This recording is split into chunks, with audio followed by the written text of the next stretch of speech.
ಈ ತಾಲೂಕಿನ 2023ರ repeat cabinet ಆಗಿರ್ತಕ್ಕಂಥ ಆಜ್ಞಾನವರು ಮತ್ತೆ ರಾಜೇಂದ್ರವರು ಮತ್ತೆ ನಮ್ಮ ನೀಲಕಂಠನವರು ಈ ಒಂದು ಜವಾಬ್ದಾರಿಯನ್ನು 3 ದಿವಸದಲ್ಲಿ ಇದನ್ನು ಯಾವ ತರ ಏರ್ಪಾಡು ಮಾಡ್ತಾರೋ ಮಾಡಿ ಅಂತ ಹೇಳಿದ್ರು.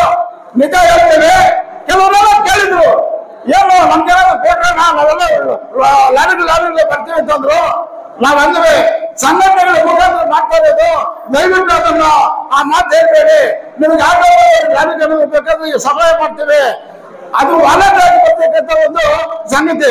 ಇವತ್ತು ಅವರೇ ಪ್ರತ್ಯಕ್ಷವಾಗಿ ನೋಡ್ತಾ ಇದ್ದಾರೆ, ಏನು ವಾಲಂಟಿಯರ್ ಬಂದಿದ್ದಾರ ಇಲ್ವಾ ಅಂತ. ನಾನು ನಿಮ್ಮ ಬಂಧುಗಳಲ್ಲಿ ಒಂದು ವಿನಂತಿ ಮಾಡ್ಕೊಳ್ತೇನೆ. ಬಾಬಾ ಸಾಹೇಬ್ ಅಂಬೇಡ್ಕರ್ ಇತಿಹಾಸ ಎಲ್ಲರೂ ಹೇಳಿದ್ದಾರೆ, ನಾವೇನು ಹೇಳ್ಬೇಕಾಗಂತ ಅವಶ್ಯಕತೆ ಇಲ್ಲ. ಒಂದೇ ಒಂದು ಬಾಬಾ ಸಾಹೇಬ್ ಅಂಬೇಡ್ಕರ್ ಏನು ಸಂವಿಧಾನ ಬರೆದಿದ್ದಾರೋ ಅದನ್ನು ಉಳಿಲಿಕ್ಕೆ ಇವತ್ತು ದಿವಸ ನಾವೆಲ್ಲ ಪ್ರಯತ್ನ ಪಡೋಣ. ಏನು ಇವತ್ತು ದಿವಸ ಬಿಜೆಪಿ JDS ಒಂದಾಗಿದೆ ಅಂತ ಅಂತಾರಲ್ಲ, ನಮ್ಗೆ ಅದು ಆಗುದಲ್ಲ. ನಾವು ಬಯಸಬೇಕಾಗಿದ್ದು ಒಂದೇ ಒಂದು ಕಾಂಗ್ರೆಸ್ ಪಕ್ಷವನ್ನ, ಬಡವರ ಪಕ್ಷವನ್ನ, ದಿನದಲಿತರ ಪಕ್ಷವನ್ನ ನಾವು ಬಯಸಬೇಕು. ಹಾಗಾಗಿ ನಿಮ್ಮಲ್ಲಿ ಕಳಕಳಿಯಿಂದ ಪ್ರಾರ್ಥನೆ ಮಾಡೋದಿಷ್ಟೇ.